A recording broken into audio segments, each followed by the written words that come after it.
حضرت دکین بن سعید خسمی رضی اللہ عنہ بیان کرتے ہیں، ہم 440 افراد رسول اللہ صلی اللہ علیہ وسلم کی بارگاہ میں حاضر ہوئے اور آپ صلی اللہ علیہ وسلم سے کھانے کا سوال کیا۔ حضور نبی اکرم صلی اللہ علیہ وسلم نے حضرت عمر رضی اللہ عنہ سے فرمایا، اٹھیں اور ان کو کھانا دیں۔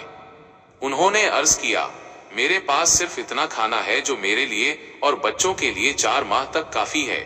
وکی کہتے ہیں، کلام عرب میں قیس 4 مہینوں کے لیے بولا جاتا ہے۔ حضور نبی اکرم صلی اللہ علیہ وسلم نے فرمایا، اٹھیں اور ان کو کھانا دیں۔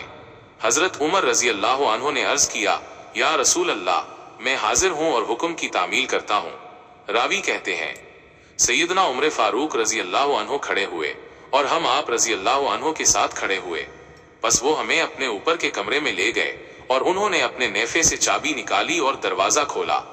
دکین کہتے ہیں، اس کمرے میں کھجوریں تھیں جو اونٹنی کے بیٹھے ہوئے بچے کے برابر تھیں۔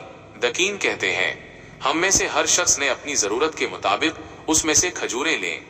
راوی کہتے ہیں، پھر میں متوجہ ہوا اور میں ان سب میں آخری تھا اور ایسے محسوس ہوتا تھا گویا کہ ہم نے اس میں سے کوئی کھجور نہیں لی۔